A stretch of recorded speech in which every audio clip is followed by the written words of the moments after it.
So ಇನ್ನು ಮೇಕೆದಾಟು ಯೋಜನೆ ಬೃಹತ್ ನೀರಾವರಿ ಯೋಜನೆಗಳೇನಿದೆ, ಈ ಬೃಹತ್ ನೀರಾವರಿ ಯೋಜನೆಗಳು ಕೇವಲ ಹಣ ಮಾಡೋ ಉದ್ದೇಶದಿಂದಲೇ ಮಾಡ್ತಾ ಇರತಕ್ಕಂಥ ಯೋಜನೆಗಳಿದೆ.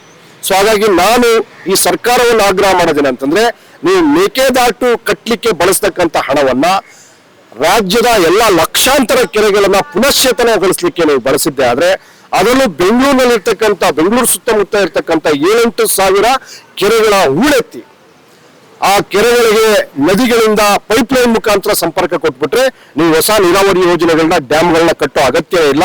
ಸೊ ಆದ್ರೆ ನೀವು ದುಡ್ಡು ಮಾಡೋಕ್ಕೋಸ್ಕರ ದೊಡ್ಡ ದೊಡ್ಡ ಯೋಜನೆಗಳನ್ನ ರೂಪಿಸ್ತಾ ಇದ್ರೆ ಹೊರತು ಈ ಕೆರೆಗಳನ್ನ ಮುಚ್ಚಿ ಅದನ್ನ ರಿಯಲ್ ಎಸ್ಟೇಟ್ ದಂಧೆ ಮಾಡಿಕೊಂಡು ಹಣ ಮಾಡ್ಲಿಕ್ಕೋಸ್ಕರ ಈ ಕೆಲಸ ಮಾಡ್ತಾ ಇರೋದನ್ನ ಮೊದಲು ನಿಲ್ಲಿಸಬೇಕು. ಮತ್ತೆ ಮೇಕೆದಾಟಿಂದ ನಾವು ಬೆಂಗಳೂರಿಗೆ ನೀರು ಕೊಡ್ತೀವಿ, ಇದೆಲ್ಲ ಸುಳ್ಳಿದು.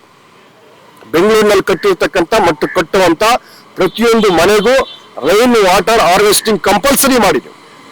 ನಿಮ್ ಕುಡಿಯೋ ನೀರಿಗೆ ಸರ್ಕಾರದ ಡ್ಯಾಮ್ ನೀರು ಅಗತ್ಯ ಇರಲ್ಲ ಆಗ. ಸೊ ಈ ರೀತಿಯಾದಂತ ಆಧುನಿಕವಾದಂತ ವೈಜ್ಞಾನಿಕ ಕ್ರಮಗಳನ್ನ ಕೈಗೊಳ್ಳುವಂಥದ್ದನ್ನ ನಾವು ಬಹುಜನ ಸಮಾಜ ಪಾರ್ಟಿ ಬೆಂಬಲಿಸುತ್ತೆ ಹೊರತು ಏನು ಡ್ಯಾಮ್ ಹೆಸರಿನಲ್ಲಿ ಲಕ್ಷಾಂತರ ಎಕರೆಗಳನ್ನ ಕಾಡುಗಳನ್ನ ನಾಶ ಮಾಡಿ ಆ ಪ್ರಾಣಿಗಳನ್ನ ವನ್ಯಜೀವಿ ಮತ್ತು ಮಾನವನ ಸಂಘರ್ಷಕ್ಕೆ ಕಾರಣ ಆಗ್ತಕ್ಕಂಥ ಯೋಜನೆಗಳು, ಆ ಸಾವಿರಾರು ಕೋಟಿ ಹಣ ದುರುಪಯೋಗ ಆಗ್ತಕ್ಕಂಥ ಯಾವುದೇ ಯೋಜನೆಗಳನ್ನ ಬಹುಜನ ಸಮಾಜ ಪಾರ್ಟಿ ಬೆಂಬಲಿಸಲ್ಲ. Thank you.